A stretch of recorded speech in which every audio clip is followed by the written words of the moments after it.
নমস্কার বন্ধুরা, মুনমুন কিচেনে আপনাদের সবাইকে স্বাগত। প্রতিদিনের মতো দেখুন আজকে আবার এসেছি একটা নতুন রেসিপি নিয়ে। মাত্র 10 মিনিটে ঝটপট আপনারা এই টিফিন রেসিপিটা বানিয়ে নিতে পারেন, বা সন্ধেবেলা চা বসিয়েও এই ঝটপট এই নাস্তাটাও বানিয়ে নিতে পারেন। দেখে নিন, আজকে আমি আপনাদের সঙ্গে শেয়ার করছি 1 বাটি চালের গুঁড়ো দিয়ে আর হাফ বাটি আটা দিয়ে দুর্দান্ত স্বাদের একটা রেসিপি। এটা বানানো খুবই সোজা, মাত্র 10 মিনিটে এই রেসিপিটা বানানো হয়ে যায়। তো অবশ্যই ভিডিওটি লাইক দিয়ে দেখা শুরু করবেন, আর ভিডিওর কোনো অংশ যদি ভালো লাগে তাহলে আমাকে অবশ্যই কমেন্ট বক্সে কমেন্ট করে জানাবেন, আর বন্ধুদের মধ্যে প্রচুর শেয়ার করে দেবেন। তো দেখুন বন্ধুরা, প্রথমেই এই রেসিপিটা বানানোর জন্য একটা পাত্র নিয়েছি, আর এই পাত্রের মধ্যে প্রথমে দিয়ে দিচ্ছি 1 বাটি পরিমাণ চালের গুঁড়ো। এটা আমার বাজার থেকে কিনে আনা চালের গুঁড়ো। আর এখানে দিয়ে দিচ্ছি হাফ বাটি পরিমাণে আটা। এই রেসিপিটা দুর্দান্ত স্বাস্থ্যকর আর শরীরের পক্ষেও খুবই উপকারী। এটা বানাতে বেশি কিন্তু সময় লাগে না, খুব সামান্য উপকরণ দিয়ে এই রেসিপিটা বানানো হয়ে যায়। এর মধ্যে আমি দিয়ে দিয়েছি স্বাদ মতো লবণ আর হাফ চামচ হলুদের গুঁড়ো, আর ঝালের জন্য খুব সামান্য দিয়ে দিলাম লঙ্কার গুঁড়ো। তো আপনারা চাইলে এই গুঁড়ো লঙ্কাটা স্কিপ করে কাঁচা লঙ্কাও দিতে পারেন। আর এখানে দিয়ে দিলাম চাট মশলা হাফ চামচ, আর ধনিয়া গুঁড়ো দিয়ে দিলাম হাফ চামচ। সব কিছু গুঁড়ো মশলা দেওয়া হয়ে গেলে একটা চামচ দিয়ে খুব ভালো করে আগে এভাবে মিশিয়ে নিতে হবে শুকনো উপকরণগুলোকে। আর মেশানোর কাজটা হয়ে গেলে এবারে এর মধ্যে আমি দিয়ে দেব একটু বাঁধাকপির কুচো। সামান্য পরিমাণে বাঁধাকপিকে আমি একেবারে ঝিরিঝিরি করে কেটে নিয়েছি, সেই বাঁধাকপির কুচোটাও দিয়ে দিয়েছি। তো আপনারা আপনাদের পছন্দ মতো সবজি এর মধ্যে অ্যাড করতে পারেন। আমি এখানে শুধুমাত্র বাঁধাকপি আর একটা বড় সাইজের পেঁয়াজকে একদম ঝিরিঝিরি করে কেটে নিয়েছি, সেটাও দিয়ে দিয়েছি। তো আপনারা চাইলে অন্যান্য নানা রকম সবজিও অ্যাড করতে পারেন। আর দিয়ে দিচ্ছি কারি পাতা, আর কারি পাতার বদলে আপনারা এখানে ধনে পাতাও ব্যবহার করতে পারেন। তো আমার কাছে এখন এই মুহূর্তে ধনে পাতাটা ছিল না, তার জন্যই কারি পাতা দিয়েছি। আর এমনিতেই কারি পাতার একটা সুন্দর মিষ্টি গন্ধ রয়েছে, যে কোনো স্ন্যাক্স বা নাস্তা টিফিন রেসিপিতে কারি পাতা দিলে খেতে খুব ভালো লাগে। তো এখানে দেখুন সব কিছু দেওয়া হয়ে গেলে আগে শুকনো অবস্থাতেই পেঁয়াজ আর বাঁধাকপি আর সমস্ত চালের গুঁড়ো আর আটাটাকে এভাবে মিশিয়ে নিতে হবে চামচ দিয়ে। তারপরে অল্প অল্প করে কিন্তু এর মধ্যে জল দিতে হবে। বন্ধুরা, একসঙ্গে বেশি জল দেওয়া যাবে না, বেশি জল দিয়ে দিলে ব্যাটারটা খুব পাতলা হয়ে যাবে, তখন এই টিফিন রেসিপিগুলো বানাতে খুব অসুবিধা হবে। আর যেহেতু চালের গুঁড়োটা একেবারে শুকনো চালের গুঁড়ো, একটু জলটা কিন্তু বেশিই টানবে। তার জন্য প্রথম থেকে অল্প অল্প করে আগে জল দিয়ে আগে ভালো করে সব কিছুকে মিশিয়ে নিতে হবে। তারপর প্রয়োজন মতো আপনারা অল্প অল্প করে জল দেবেন, যেমন আমি দিচ্ছি ঠিক সেইভাবেই। দেখুন বন্ধুরা, যেহেতু লবণটা দেওয়া আছে, সবজিটা কিন্তু মজে যাবে খুব তাড়াতাড়ি।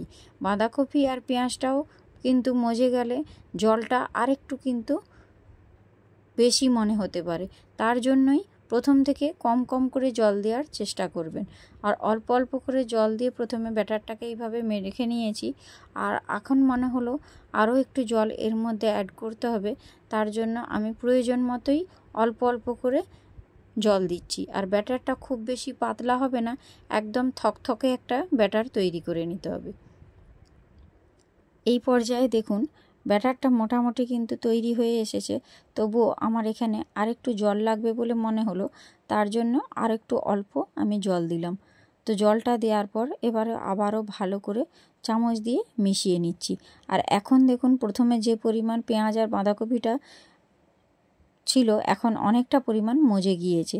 লবণটা দেওয়ার সাথে সাথেই বাঁধাকপিটাও মজে গেছে, আর পেঁয়াজটাও কিন্তু একেবারেই মজে গেছে। আর ব্যাটারটা দেখুন এই পর্যায়ে আমার রেডি হয়ে গিয়েছে। এটাকে ঢাকনা দিয়ে এখন রেস্টে রেখে দেব 10 থেকে 15 মিনিটের মতো।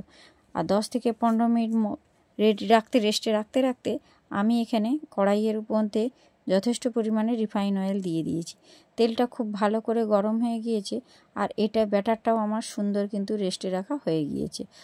এবারে আমি আরেকটু কিন্তু নাড়াচাড়া করে নিচ্ছি। এখন দেখুন ব্যাটারটা সুন্দরভাবে রেডি হয়ে গিয়েছে।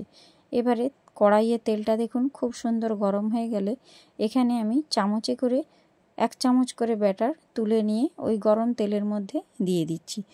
একেবারে গোল সাইজ হবে এমন কিন্তু কথা নেই। মোটামুটি 1 চামচ করে ব্যাটার তুলে আপনারা উপর থেকে তেলটা এইভাবে ছড়িয়ে দেবেন। গরম তেলটা উপরটায় দিলে ভাজাটা কিন্তু খুব ভালো হবে উপর থেকেও।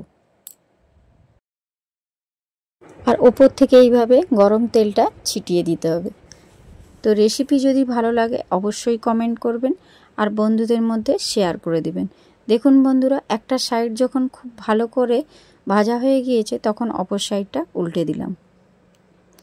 আর এই টিফিন রেসিপিগুলো যখন ভাজবেন গ্যাসের ফ্লেমটা একেবারে হাই ফ্লেমে রাখবেন, লো ফ্লেমে কিন্তু একদম রাখবেন না। হাই ফ্লেমে রেখে এইগুলোকে ভালো করে ভেজে নিতে হবে। এখন দেখুন দুটো সাইড উল্টে পাল্টে একেবারে লালচে করে ভেজে নিয়েছি। আর একটা ছান্তার সাহায্যে তেল ঝারিয়ে প্লেটের মধ্যে তুলে নিচ্ছি। আমার একটা টিফিন রেসিপি এই পর্যায়ে ভাজা হয়ে গিয়েছে। সেম প্রসেসে দেখুন আবার আমি চামচের সাহায্যে এবারে আমি প্রথমে 2 চামচ কিন্তু ব্যাটারটা দিয়ে দিয়েছি। প্রথমে 1 চামচ দিয়েছিলাম, এর পরের বারে যে টিফিন রেসিপিটা বানাচ্ছি এটা আমি 2 চামচ মতো দিয়ে দিয়েছি। আর দিয়ে ওপর থেকে একই রকমভাবে তেল ছড়িয়ে দিয়েছিলাম। আর একটা সাইড যখন এইভাবে একটু লালচে কালার এসেছিল অপর সাইডটা উল্টে দিয়েছিলাম। আর উল্টে পাল্টে ভালো করে লাল লাল করে এই টিফিন রেসিপিগুলোকে ভেজে নিয়েছি। একই রকমভাবে দেখুন আবার একটা কিন্তু আমার সুন্দরভাবে ভাজা হয়ে গিয়েছে। আর আমি এগুলোকে তেল ঝারিয়ে আবার একটা প্লেটের মধ্যে তুলে নিচ্ছি। তো দেখুন বন্ধুরা, এটা বানানো কিন্তু খুবই সোজা আর উপকরণও কিন্তু খুব কম লাগে। কম উপকরণ দিয়ে চটজলদি আপনারা এই টিফিন রেসিপিগুলো বানিয়ে নিতে পারেন। তো আমার বন্ধুদের অনেকেরই আমার রেসিপি খুবই ভালো লাগে। আর আপনারা যারা আমার নতুন বন্ধুরা আছেন তাদের যদি আমার রেসিপি ভালো লাগে অবশ্যই চ্যানেলটাকে সাবস্ক্রাইব করে আমার পাশে থাকবেন। আর আমার পুরানো বন্ধুদেরকে অসংখ্য ধন্যবাদ। আমার রেসিপিগুলোকে ভালো লাগে বলে আপনারা সুন্দর সুন্দর কমেন্ট করেন, তার জন্য আমার সেই কমেন্টগুলো পড়তেও খুবই ভালো লাগে আর ভিডিও বানাতে খুবই উৎসাহ জাগে। তো দেখুন বন্ধুরা, এইভাবেই আপনারা আমার পাশে থাকবেন যাতে আমি আগামী দিনে আরও এগিয়ে যেতে পারি। দেখুন কথা বলতে বলতে আমার আবারও একটা টিফিন রেসিপি ভাজা হয়ে গেল। তো এখন দেখুন এইভাবেই সবগুলো বাকিগুলো আমি ভেজে নিয়েছি। ভেজে একটা প্লেটের মধ্যে সার্ভ করে দিয়েছি। আর সঙ্গে একটু টমেটো সস দিয়েছি, খেতে খুব ভালো লাগবে। তো গরম গরম বিকেলে চায়ের সাথে বা বাচ্চাদেরকে একটু টিফিন বক্সে টিফিন হিসাবেও আপনারা বানিয়ে দিতে পারেন। তো কার কার আমার রেসিপি ভালো লাগে অবশ্যই লাইক কমেন্ট করবেন আর আমার চ্যানেলটা সাবস্ক্রাইব করে আমার পাশে থাকবেন। তো আসি বন্ধুরা, তোমরা ভালো থেকো, সুস্থ থেকো আর দেখা হচ্ছে কালকে নেক্সট ভিডিওর সঙ্গে। তো টাটা, বাই বাই।